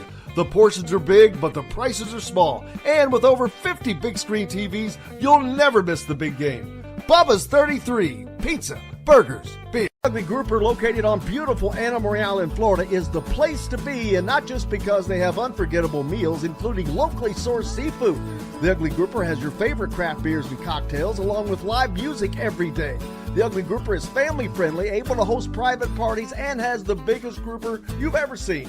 The Ugly Grouper is the place to be on Anna Marie Island, Florida. Tell them Indiana Sports Beat sent you. Go to theuglygrouper.com for more information. Welcome back, Indiana Sports Beat Radio, on this pre-Thanksgiving Wednesday. Hope you're enjoying your day and getting ready for some days off. Rick Bozich from WDRB.com joining us. Happy Thanksgiving to you and your family, Rick, including your old little doggy, Ruby. We just got back from the park, so she's very happy. Thanks. Same to you, Jim. Hope you have a great Thanksgiving with your friends and family. Thank you, sir. It's going to be a sports extravaganza. We've got college football to talk about, and then college football happening all weekend. Of course, college basketball, and college basketball has been electric. These early season tournaments have been off the chart fun games. UConn beaten twice. Danny Hurley giving us all kinds of fun and excitement on that side. And then, just these games. These games have been phenomenal, man. Yeah, I mean, last night I couldn't keep up with them all. You had obviously Kansas and Duke, and then at the same time, I think Alabama was playing Houston, and then you had the games going on in Maui, and Iowa State was unbeaten. They got beat. UConn gets beat twice. Tonight we have, Memphis, which has come from nowhere. They got did Penny Hardaway go to a coaching clinic sometime over the last year? Mike Davis, because he got Mike Davis. He's got older guys. He's got all seniors or fifth-year seniors. A lot of those guys are on their third school. Both of his starting guards are transfers, and he rebuilt. He changed his whole staff. I mean, I think he fired all of his assistant coaches. He brought in Mike Davis. He brought in Nolan Smith, who was at Louisville. I did not know. He brought Mike Davis is on his staff? Yeah. Mike Davis is on Penny Hardaway's staff. I did not know that. I missed that. Oh, yeah. And Nolan Smith, who was at Louisville last year. And then he brought in another coach. So, yeah, he's won 2 close games. He beat Michigan State pretty convincingly, and now he gets his crack at Auburn tonight. And, look out for the state of Alabama. I know Purdue beat Alabama, but Alabama just took down Houston, and Auburn's going for the Maui championship. So Auburn and Alabama are the real deal. And the SEC is very strong this year in basketball, very strong. Oh, and I'm looking at the scores from last night, just these top 6 or whatever that just popped up. The first one, 75-72. That was Kansas and Duke. 73-72, Colorado over UConn. Auburn 85, North Carolina 72. 89-84, Iowa State over Dayton. 85-80, Alabama over Houston. Great games. I mean, this is NCAA tournament level stuff, man, early in the season. Yeah, it's phenomenal. Maui's back in Maui. The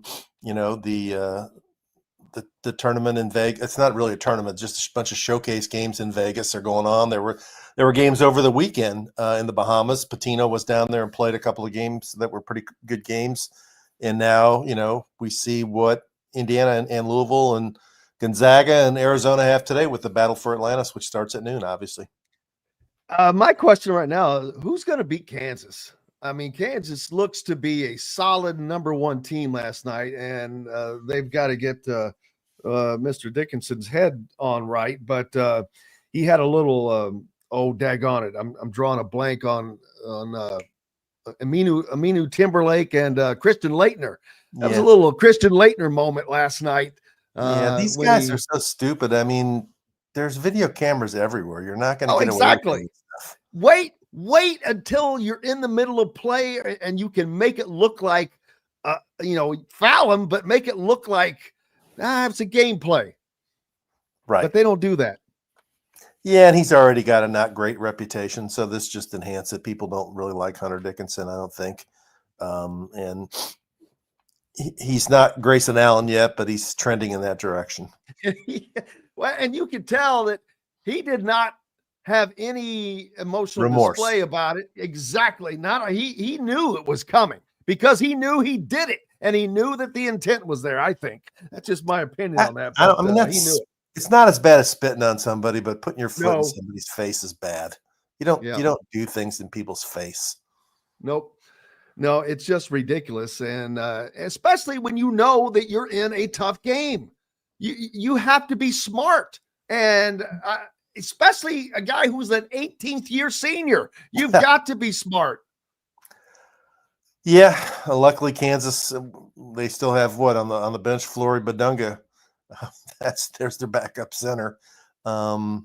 It's crazy. I was watching last night, and there's two guys that were top 10 players, Indiana high school players, who really aren't doing much. Flory Badunga at Kansas and Xavier Booker. Last time I looked late in the game last night, I don't think he scored for Michigan State.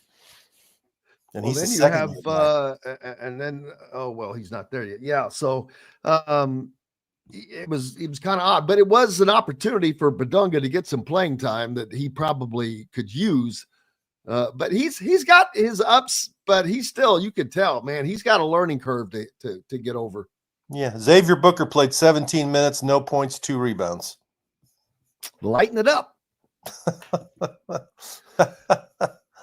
Crazy. Top 5 player in the country. Yesterday, of course, a lot of people that are listening to us, the game will be going on. I understand that when you're listening, but Indiana and Louisville playing today. This will be the first test for Indiana and Louisville for both of these teams to gauge where they are. Very, very different teams, very different styles of play. Pat Kelsey got his team moving a little bit more, shooting the three ball a lot more than Indiana. Of course, anybody shoots it more than Indiana. And Indiana, of course, they're taking on a team that was manhandled by Tennessee, whom they went down to Tennessee and beat. So we'll find out what all that means after the game. But Louisville, this is an opportunity for them to really take a step up. Yeah, this is a chance for them to beat a ranked team. I think they're only a 2.5-point underdog, and some of the analytics formulas have the game being a 4 or 5 point game, so everybody expected it to be a close game, although they expected the Louisville Tennessee game to be close too, and it wasn't. I hate to be simplistic, but it really is going to come down to, will Indiana be able to guard Louisville on the perimeter and not let them get comfortable at threes?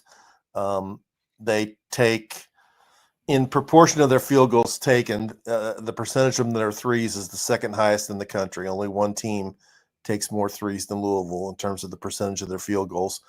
And we've seen through the years, even going back to Archie Miller, Indiana struggled to guard the 3-point shot. And if you let a team like Louisville get hot and hit 3 or 4 in a row, they're going to put a 9 or 12 or 15-point run on you, and you're going to have to respond. And Indiana's going to have to, have shown that going inside is what Mike Woodson is most comfortable doing. It's where they have an advantage, really, against Louisville. And are they going to be able to get Umar Ballo and Mackenzie Mbako and Malik Renew established on the post and go for the high percentage 2-point shots? Did you know that Pat Kelsey, before yesterday, grew up an IU fan? I did not know that. We all. I was shocked to hear that as well. I was like, wow, that's just kind of funny. But Steve Alford, his favorite player and all of that. So that was kind of a unique thing to come out. I did not realize his dad played at Xavier either. So always learning something. Yeah, I mean, I like Pat Kelsey. He's a student of the game. He appreciates the history of the game. He understands, how important the game of basketball is in this part of the country. I just wish this is the second year in a row Louisville and Indiana played, and neither game has been at the KFC Yum Center or Assembly Hall. It'd be nice if they played at one of the home venues that fans could go to the game. And maybe that'll happen in the future. I don't know. I know that Kentucky's coming back on Indiana's schedule next year, and I got to give credit to Kelsey also. They're playing a more demanding non-conference schedule than Indiana is. They've already played, as you mentioned, Tennessee. They're in this tournament, which is they have the same draw that Indiana has. When they get home next week, they play Ole Miss, which is a top 25 team as part of the new SEC ACC Challenge, and they also play Kentucky. So they've got with Tennessee, Kentucky, Ole Miss, and Indiana. That's 4 pretty good non-conference games. Yeah, but how much impact did Pat Kelsey have on the scheduling coming in so late? He was talked in, he said, to doing the Tennessee game by the athletic director, because I think they wanted to have a big game earlier in the year to get people excited about Louisville basketball again and come back down to the arena. So that would be the main one, but I think he'll schedule ambitiously in the future. I do. Will the SEC demand that all of their teams get into the NCAA tournament? No, they'll be worried about spring football. Yeah, I saw Russell's comment there. They are good in basketball, man. They are good. And this is going to be another unique year because they do have some good teams. And the Big Ten, I don't know who is truly good. And when I say good, I mean good. We've seen Indiana. We've seen Purdue. I've not seen UCLA. But I don't know that any of the Big Ten teams are that level. I mean, Wisconsin probably has achieved the most this early in the year. If you're going to talk about, they beat Arizona, and then they just got done playing in a tournament where they beat Central Florida, which is a top 100 team, but they beat them on a neutral court, and then they beat Pittsburgh, which is top 25 in the computer rankings. So, and they're scoring a lot of points. They've scored over 81 points in 6 of their 7 games. So maybe Greg Gard is changing his style of play, considering he lost Chucky Hepburn, who will be Louisville's starting point guard today, and he lost AJ Storr, who's at Kansas. People keep counting Greg Gard out, and he's not counted out. I don't know. Ohio State has played pretty well. They lost to Texas A&M. I mean, I don't know. If Indiana can do anything in the Bahamas, they can lay claim to that, but they're going to have to achieve something down there. I've said they got to come home from the Bahamas with at least 2 wins. 2-1. Got to be 2-1. If you're anything less than 2-1, you failed, in my opinion, because that means I understand losing to Gonzaga, depending on what the game looks like, because Gonzaga's solid. They're good. I've seen them play. But doesn't matter. Indiana's supposed to be good. They have the talent. And we'll see how they match up if they can get past Louisville to get that game. We don't know who's going to play whom yet, other than Indiana and Louisville. And that's, Louisville would love to win this game because it would give them a much better boost, I think. Pat Kelsey would love to get that kind of a boost on his team's resume, because I guarantee you they're already thinking about the NCAA tournament. And Indiana last year, one of the problems they had was early season close games with teams they shouldn't be close with, and we've seen that already. And another problem that they've had, and I'm talking about if they would win, and I'm not predicting a win. I think Louisville definitely has a chance to win today. I'd say Indiana's a small favorite. 2 points probably seems about right. But if they win and play Gonzaga, they can't afford to get blown out, because I think that the narrative about Indiana over the last 2 years has been when they play a good team from out of the conference, they get blown out. They got blown out last year by Auburn and UConn. They got blown out the year before by Arizona and Kansas. They did play Kansas a close game last year, but it was an Assembly Hall. And when they played in the NCAA tournament, the 2 years they made it, they got blown out by St. Mary's and Miami. I mean, if you consider yourself to be a legit top 15, top 25 team in the country, when you play another team that's a top 10 or top 15 team in the country, you don't get blown out. So we'll see whether they can, whoever they play, whether they can not get blown out down there in the Bahamas. And there's nothing to say that the Indiana can't come home 3-0. And if they could do that, then they will establish themselves as one of the top teams in the Big Ten Conference, which they're expected to be, but they have not established themselves as that yet. They haven't played anyone. So I know a lot of people say, well, they're 4-0. Yeah, well, they should be 4-0. The schedule was made to be 4-0. Now these are true tests. And the way these games have gone that we've seen, they've been great, tough, close battles that makes you play the game. That you're not Indiana. We've seen them get out, get those leads, and kind of give them back. They're going to have to play tough basketball this weekend. I've been looking at some of the stats. Their numbers are better than last year. They've been a better three-point shooting team. They've been a much better free throw shooting team. Oh, absolutely. But they still have an issue. The turnovers haven't gone down the way they need to go down if you're going to be a really good team. And especially the last game, they gave up way too many offensive rebounds to Greensboro. Offensive rebounds not a strength of the Louisville team. They don't have – their big guys like to stay out on the perimeter. I mean, Noah Waterman, I don't know if he'll start again today, but he has been starting. He likes to shoot threes. And their other guy, James Scott, basically just shoots layups. He's doesn't really have a game away from the basket. So I'm going to be interested to see how Indiana attacks those guys, and then how they guard. Waterman is a big guy who plays out on the perimeter. I guess Renew will have to guard him. I can't see them putting Ballo out there chasing him around. We'll certainly find out. Rick Bozich from WDRB.com is with us. We've got more coming up, and we'll get to it from the Hard Truth Distilling Company studios right after these messages. Andy Moore Honda is Bloomington's #1 Honda dealer for a reason. Buy a new Honda and get a 3-month break from car payments. That's right, no payments for 90 days. That includes the all-new, all-electric Honda Prologue, and you get it for just 0.9% financing. Or the 2024 Honda Ridgeline Black Edition or the Honda Accord LX, both for just 1.9% financing. Get more to your door from AndyMooreHonda.com, Bloomington's #1 Honda dealer and your best place for new and used vehicles.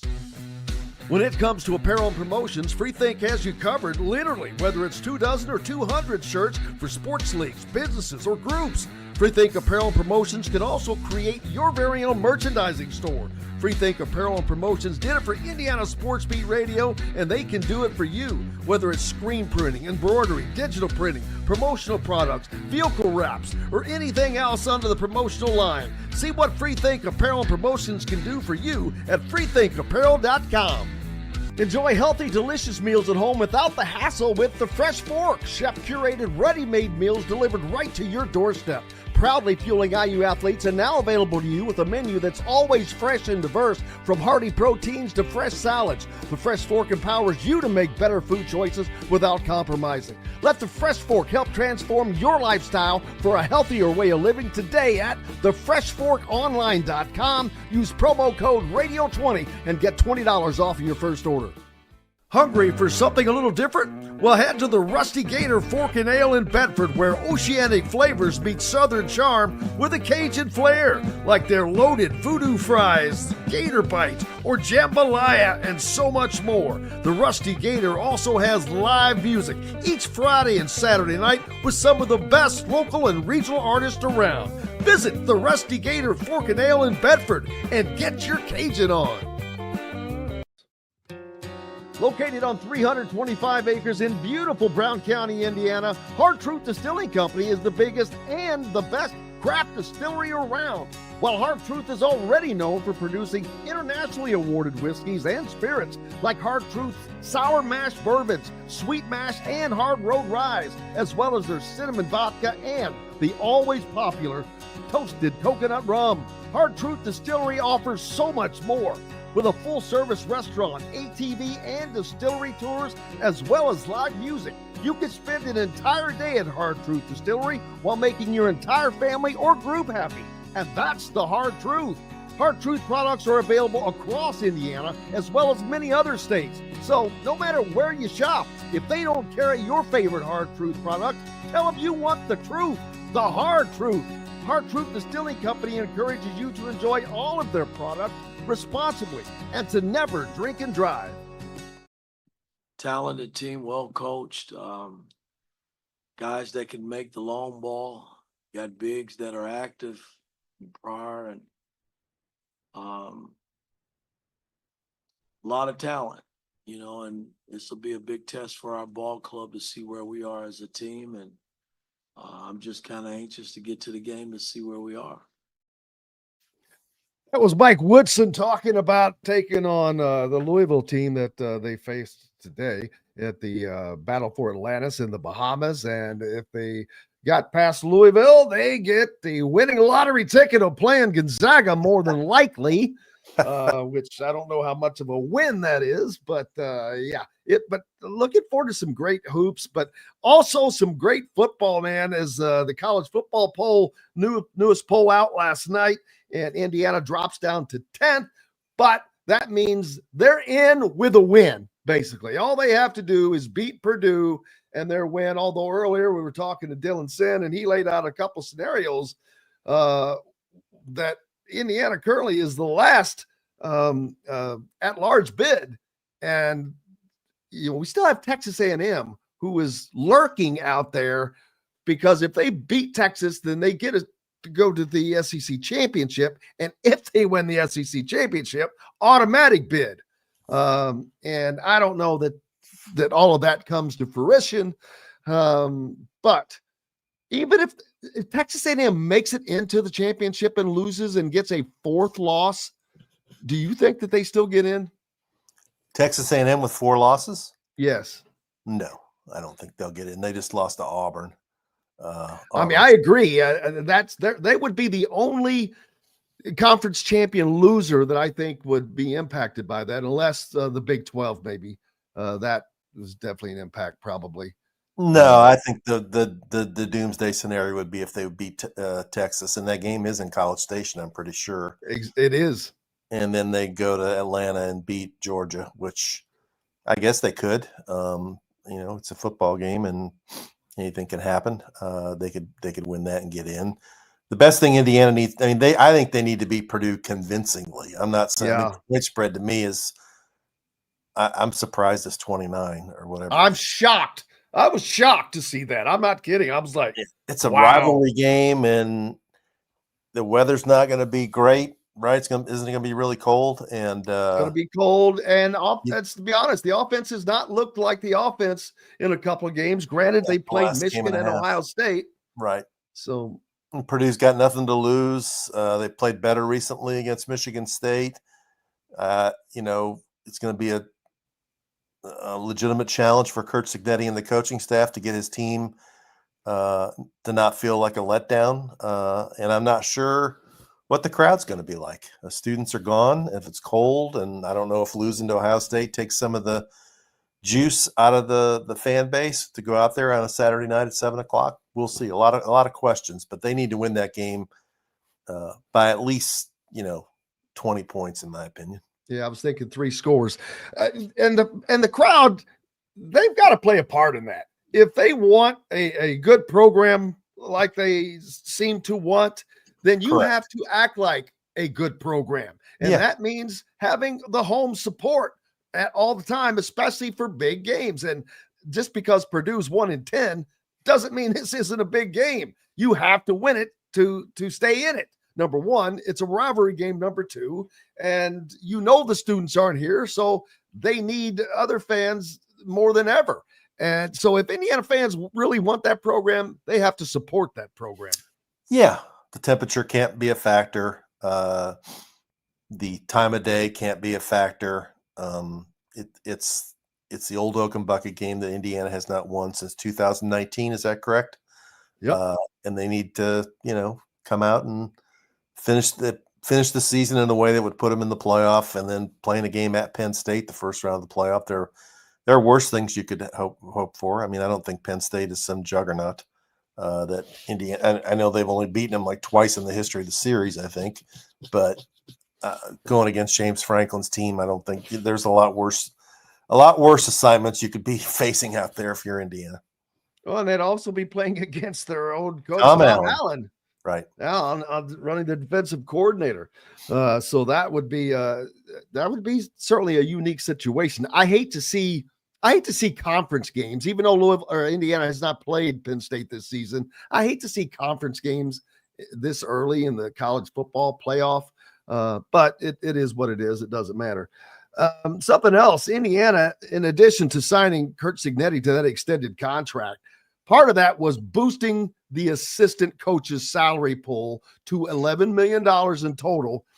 Just to put that in perspective on how much of a commitment that is by Indiana, Ohio State's assistant coaching pool was bumped to 11.43. That's the largest in the country.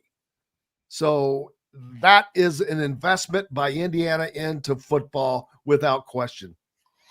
Yeah, that's what you need to do to keep some of these guys from jumping to other Big Ten programs or SEC programs, or, maybe even some of them leaving to take, head coaching jobs at a small college or something. But some guys that want to be head coaches are going to do that regardless. But I expect that's one thing that Indiana will learn is the price of success, that when you have success, people want to hire your people.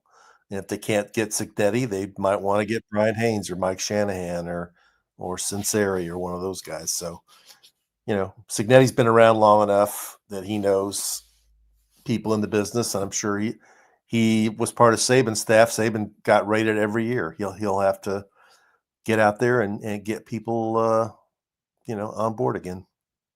Absolutely, and this is a big opportunity for Indiana too. That's why Five Left's mentioned that seems like too many fans have let the wind out of their sails a little bit, and I hope that that's not true, because especially for the football team, they have to perform. They have to get back to being what they were, to having that chip on their shoulder, and to playing like they were playing, because a win most likely puts them in the college football playoffs. You cannot go out and get embarrassed. You have to play like you belong.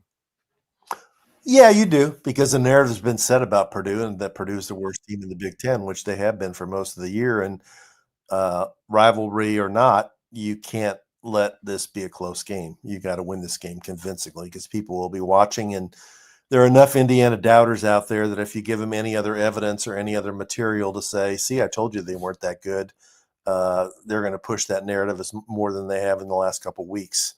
And I was a little bit surprised they fell. It's what they fell in the AP poll too. I guess I thought they would only fall to 9. I didn't think they'd get jumped by SMU, but they did. Yeah, I think it just came down to the performance, and the second half performance. And I understand a little bit. They just did not seem to make the adjustment to handle the blitzing by Ohio State on offense. Right. And I didn't understand why. I'm like, dude, why are they not shorting up the passing game? Just make some quicker throws, try to loosen it up a little bit. The running game was working, and if you could have added some short passing, then that may have either opened the running game up a little bit more or opened up the passing game. Defensively, they did a good job. They held Ohio State to a season low on yardage output. They stopped them twice in the red zone. That had only been done one time all season for Ohio State. So the defense actually played well, with the exception of that one deal where they ended up stopping them on 4th down, but before that they gave up 50 yards on 2 plays. They could have really held them. So defensively, overall, they played well. Special teams was a bust, and I think a lot of that had to do with the crowd. They did not handle the noise, as Cignetti said, and it seemed to permeate all through the offense and even special teams.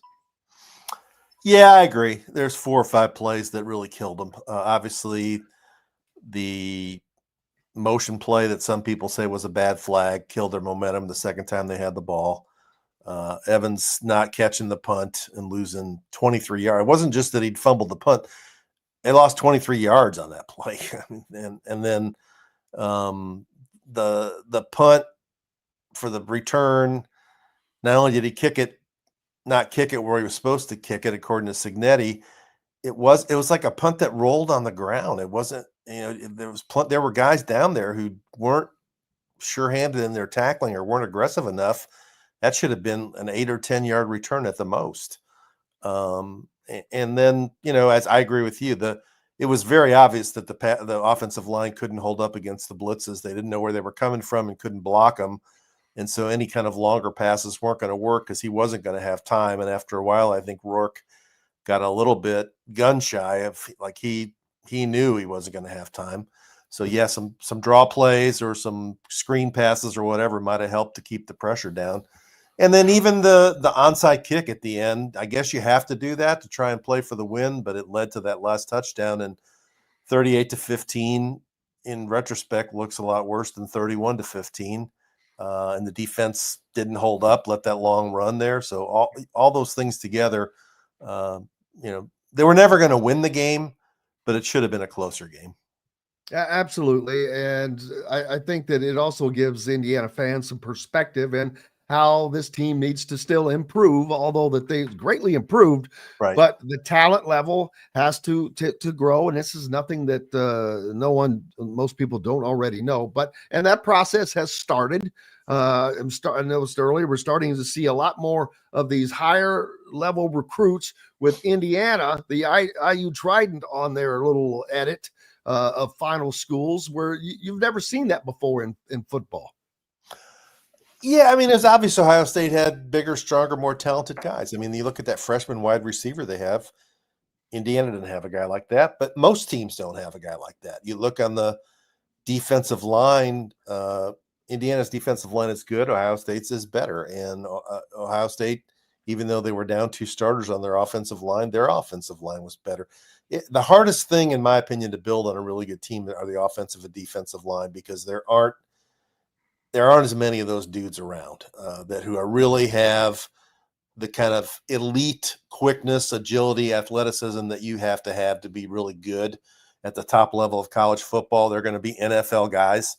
And Ohio State has more of them. And just like Alabama has more of them, and when they were rolling, Clemson had more of them. Georgia has more of them. Those are the hardest guys to get. And Signetti knows that, and I'm sure he'll do what he can to bridge the gap.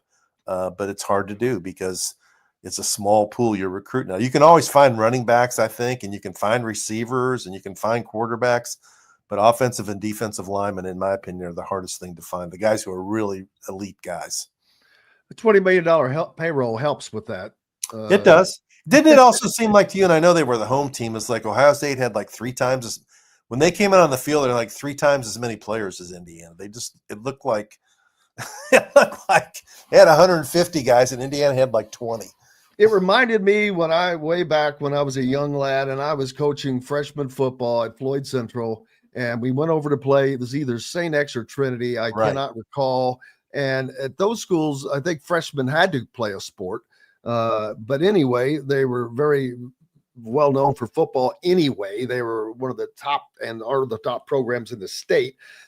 Their locker room was right by the field. And so the door opens and out comes the team, and across the field, across the end zone they go, and they turn right down their sideline, and they go all the way down to the goal line, and they start just filling in 5 deep.